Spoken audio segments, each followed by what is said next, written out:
Bonjour, dans cette vidéo, je vais vous présenter les petits secrets du constructeur.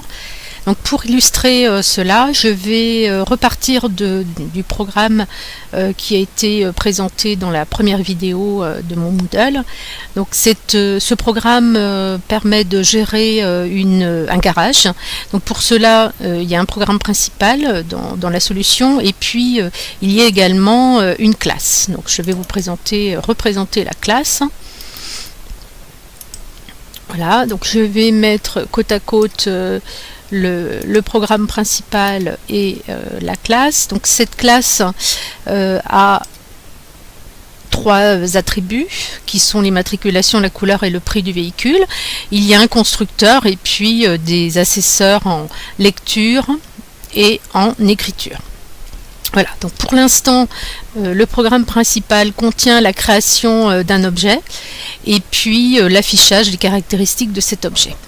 Donc la classe véhicule qui est à droite contient un constructeur. Donc je vais enlever le constructeur. Donc je le supprime. Donc en le supprimant, qu'est-ce qui se passe? On voit que dans le programme principal, l'instruction qui est ici est en erreur et l'erreur est la suivante. Véhicule ne contient pas un constructeur qui accepte des arguments 3. Donc cette erreur signifie que dans la classe, on n'a pas trouvé un constructeur qui avait 3 paramètres. C'est normal puisque nous venons de le supprimer. Donc cette instruction ne peut plus être utilisée dans le programme principal. Donc je vais enlever les valeurs qui étaient entre parenthèses et là, miracle, l'instruction new véhicule n'est pas en erreur. Alors pourquoi? En fait, le langage C# s'est dit dans la classe, il n'y a pas de constructeur, c'est normal puisque je l'ai enlevé.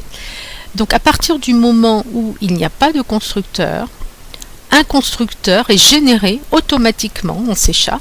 Donc on ne le voit pas apparaître dans la classe, vous ne le voyez pas, mais le constructeur qui est généré automatiquement est appelé dès lors que l'on utilise l'instruction new véhicule, parenthèse ouvrante, parenthèse fermante.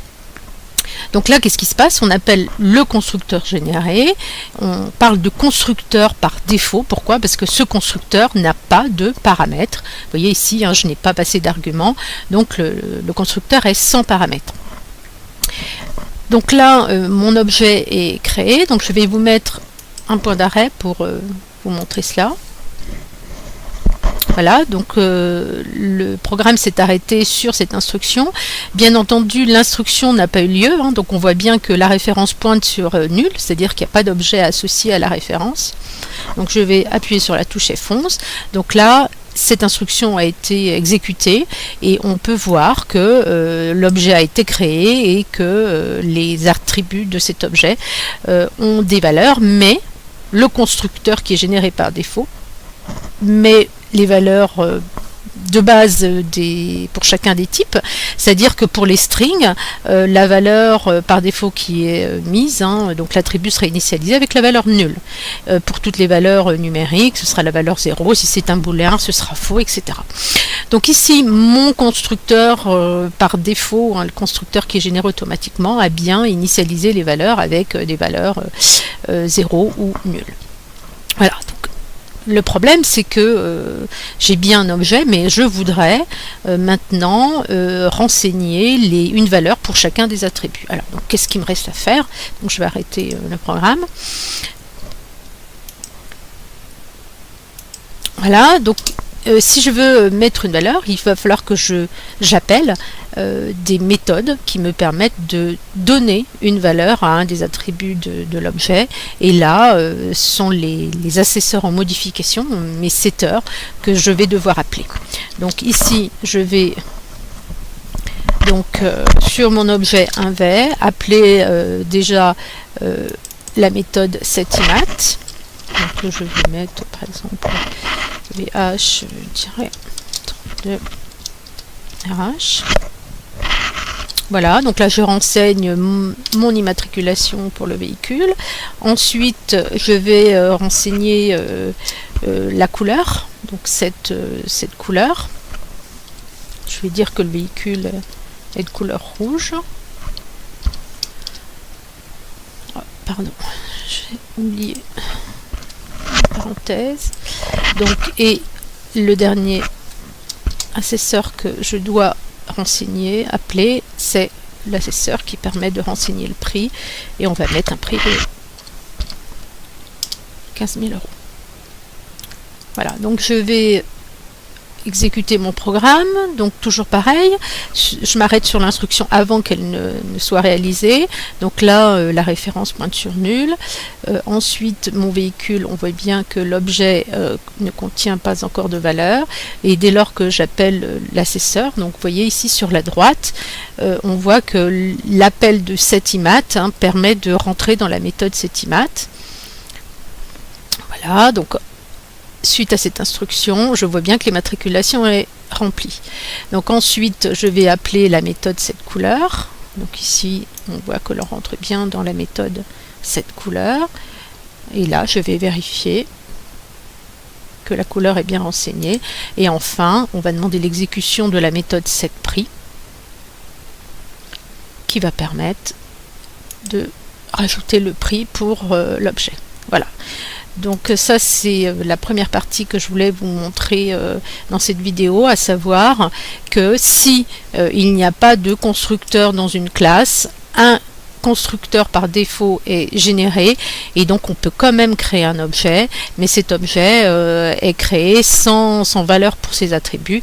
Il va falloir donc ensuite appeler tous les assesseurs en modification, les setters, pour mettre une valeur pour chacun des attributs. Donc maintenant je vais arrêter mon programme. Donc on va aller un petit peu plus loin et je vais dans la classe remettre mon constructeur. Donc en fin de compte, ce que je voudrais, c'est pouvoir utiliser la syntaxe new véhicule pour créer un objet, mais sans lui passer des valeurs pour les attributs. Et je souhaiterais utiliser aussi le new véhicule, mais en passant des valeurs. Donc en utilisant le constructeur que j'avais auparavant. Donc je rajoute mon constructeur et si on regarde ce qui se passe dans le programme principal, je vais avoir une erreur, alors qu'auparavant cette instruction passait sans aucun souci. Donc que me dit cette erreur? Elle me dit que véhicule ne contient pas un constructeur qui accepte des arguments 0. Ça veut dire que dans la classe, dans la classe véhicule, il n'y a pas de constructeur sans argument. C'est tout à fait normal puisque pour l'instant il y en a un qui a donc trois paramètres. Alors qu'est-ce qui s'est passé? En fin de compte, dans votre classe, vous avez remis un constructeur, donc la classe a un constructeur. À ce moment-là, C# se dit, à partir du moment où il y a un constructeur, le développeur il doit savoir faire le constructeur par défaut. Donc il n'accepte pas que vous utilisiez le constructeur par défaut alors qu'il n'existe pas dans la classe véhicule. Voilà, donc si on résume, un constructeur par défaut, je peux l'utiliser si il n'y a pas de constructeur du tout dans ma classe ou si il existe dans la classe. Donc ici, si on veut utiliser cette instruction-là, je n'ai pas le choix. Je suis obligée de rajouter un constructeur donc, dans la classe véhicule. Et là, c'est un constructeur par défaut, donc sans paramètres. Voilà, et donc là, j'ai rajouté mon constructeur par défaut et je n'ai plus d'erreur sur cette ligne-là. Donc mon constructeur par défaut, je peux le laisser comme il est là, ou bien initialiser chacun des champs avec la valeur, donc la chaîne de caractères vide ou nulle, je peux mettre les deux. Le prix,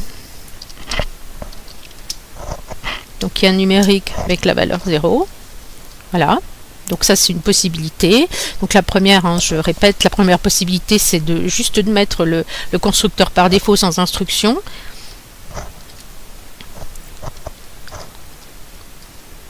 Donc ou de mettre des valeurs, ou encore de mettre une valeur inconnue.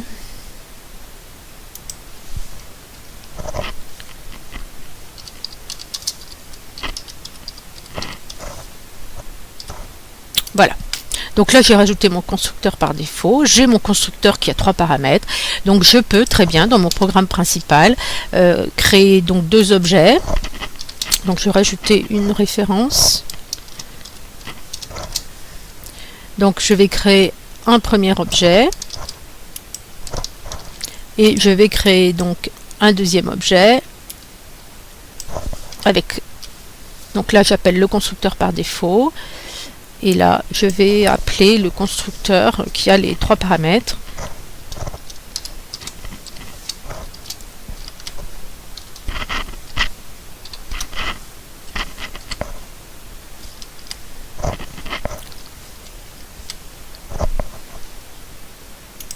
Pardon. Donc ensuite, je vais mettre une voiture rouge et le troisième paramètre, c'est un prix 10 000. Voilà, donc je vais mettre un point d'arrêt ici. Donc là, mon programme a bien les 2 manières de créer l'objet. Là, c'est un appel du constructeur par défaut, hein, donc celui que j'ai mis ici. Et puis là, c'est l'appel du constructeur avec 3 arguments. Donc on va appeler le constructeur qui est ici, qui a donc 3 paramètres. Donc je vais lancer mon programme. Donc ici, j'ai bien l'appel, on voit ici, on rentre dans le constructeur par défaut.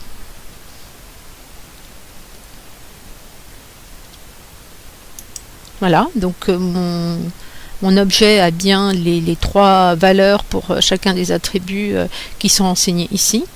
Et puis, donc là, je modifie les couleurs, hein, j'ai le droit. Et là, je crée un deuxième objet. Donc là, j'ai fait pointer sur le même objet, mais il n'y a pas de souci. Voilà, donc je me suis trompée, j'aurais dû mettre ici le nom de la deuxième référence. Voilà. Donc j'arrête ici la vidéo qui vous a permis de découvrir le petit secret du constructeur, à savoir la génération d'un constructeur par défaut si il n'y a aucun constructeur dans une classe.